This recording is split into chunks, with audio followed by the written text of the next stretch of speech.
Mary and Frank's kids shut their door as they go over to their bed and hide their heads under the pillow. They're crying.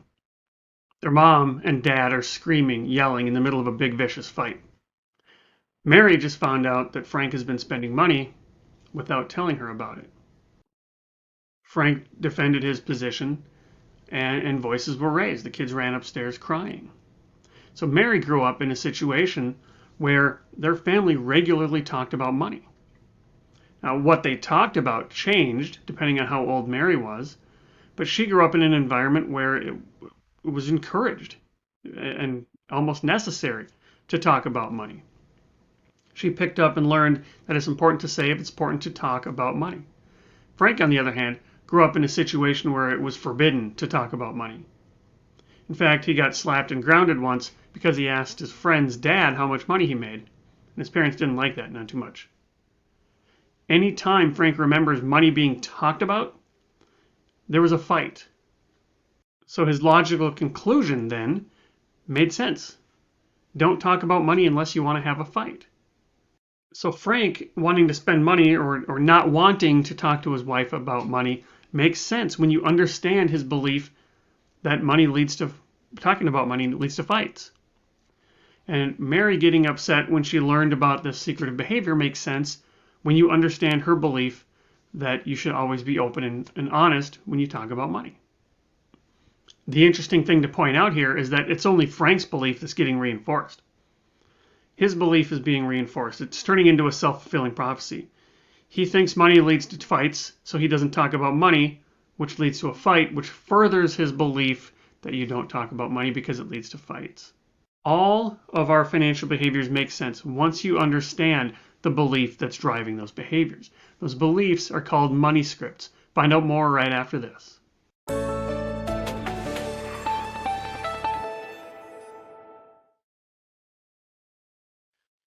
Hey, it's Derek Hagan. I'm a financial therapist, and I'm here to talk to you about money scripts. So money scripts are unconscious beliefs that we have around money. They drive everything that we do.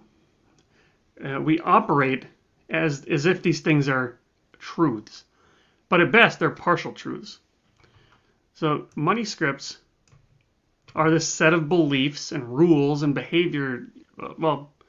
beliefs and rules that we have about money. And they lead to this automatic financial behavior. Or if it's not automatic, it's driven by this belief. It's driven by this money script. And then those give us some kind of outcome. And that outcome feeds our money scripts.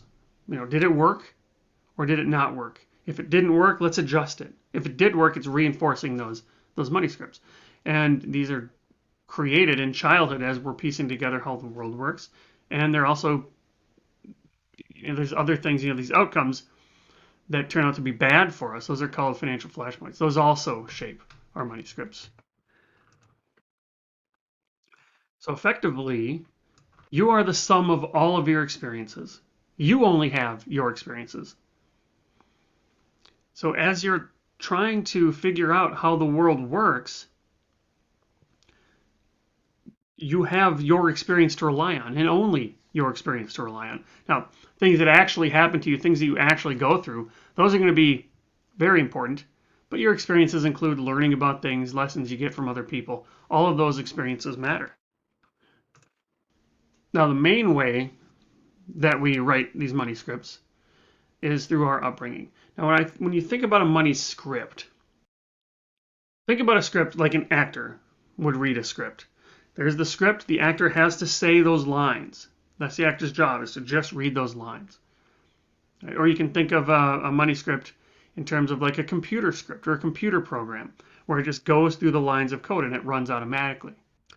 That's kind of like how these money scripts operate for us. Now, we are the only ones with our unique experiences. We see the world. Things happened to us. We watched the world happen. We're trying to piece together if-then statements and learn and understand how the world works. And as we're doing that, we're watching carefully to see what happens. We're watching to see how people talk about money. We're watching to see what happens when we get money. What did we have to do to get money? What were we encouraged to do with that money?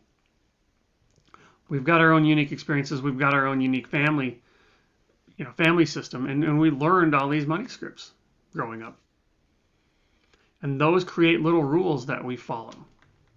And in addition to those early childhood experiences, there's also financial flashpoints. Now, a financial flashpoint, think of it kind of like the money version of trauma. Highly emotional event that shapes the way we think about money. It reshapes those money scripts, or it creates a new money script. So if something stressful happens, we go into fight, flight, or freeze mode to get out of that situation. It's uncomfortable. So we get out of that situation, but we don't want to go through it again. So that's why it creates this little rule. Your brain creates this little rule that says, okay, here's what happens, and here's a rule to avoid that happening again. Now, we don't have full information, and these things are contextual. So sometimes they work, and sometimes they don't. The problem is when you have a set of beliefs and then you change situations. Now you're in a new situation operating on an old set of money scripts. Right, so financial flashpoints are those highly emotional events that happen to us. Now these money scripts that we have, they can be anything. Any rule that you can think of. Money doesn't grow on trees. There's virtue in living with less. All of those are money scripts, but they tend to fall into 4 categories. Money avoidance money scripts, these are usually related to the idea that money is bad. So there's virtue in living with less, or rich people are bad, or it's bad to want money, or I want to get into heaven and so I can't have any money. Those are beliefs that we pick up in childhood. And if a lot of your money scripts congregate into this category, then you're going to be a kind of person that tend to avoid looking at money, or you try to avoid saving money, or if you get money, you spend it as quickly as possible because you don't want to have money. The second category is money worship. Money worship money scripts are based on the belief that more money is going to make things better. Money leads to happiness. My life would be better if I had a little bit more money. So if your money scripts tend to fall into this category, you've got this belief that money is going to solve all your problems. Now, you're chasing money then for internal reasons. My life will be better if I get more money. These two are quite common. It is also quite common for there to be conflict. So I think rich people are bad, but I also want money. But once I start making money, then I become a rich person, but rich people are bad and I'm not bad. So this becomes very, very uncomfortable.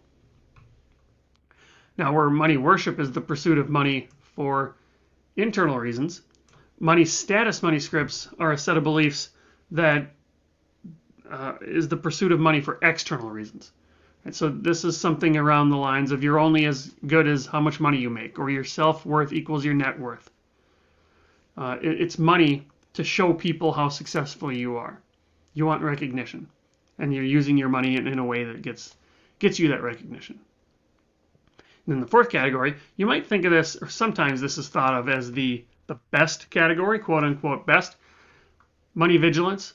This is the belief that you should always save money. So you would feel nervous if you didn't have money saved for a rainy day. It's extravagant to spend money on yourself. You shouldn't talk about money. You should be secretive about money. Now, even though these might be the best because you're saving money, the best of the 4 categories, taken to an extreme, you end up being kind of like the character Ebenezer Scrooge, right? So you are nervous to spend money. You don't like spending money. You don't think there's going to be enough money. So you get really nervous with parting with your money. You hoard your money. So those are the 4 categories. Remember, money script can be any rule that you think of, but they tend to fall into 4 categories. A money script might fall into multiple categories. So what's the whole point? Understanding, one, that you have money scripts is helpful. You're operating on a set of beliefs. Most of us don't know that. These are unexamined. We just operate as if they're true. If you talk to somebody who has a lot of money scripts in the money avoidance category, they will believe wholeheartedly that all rich people are greedy jerks. They operate as fact. Those beliefs influence what you will and won't do in the future. So understanding that you have these money scripts is step 1, just awareness. Step 2, where'd they come from? what childhood experiences or highly emotional events happened to you to form these money scripts. Once you understand what those beliefs are, then you can go to work on challenging any money scripts that might be unhelpful. Okay, understand your past to experience a better future. Now, if you want, I have an exercise for you. If you want to understand where most of your money scripts might lie, the link is in the description below, but it's moneyhealthsolutions.com/money-scripts. You just take a short questionnaire and it'll tell you kind of where your money scripts fall. Understand these money scripts, understand where they came from, live more intentionally going forward, knowing that you're operating on these beliefs, and that's good money health.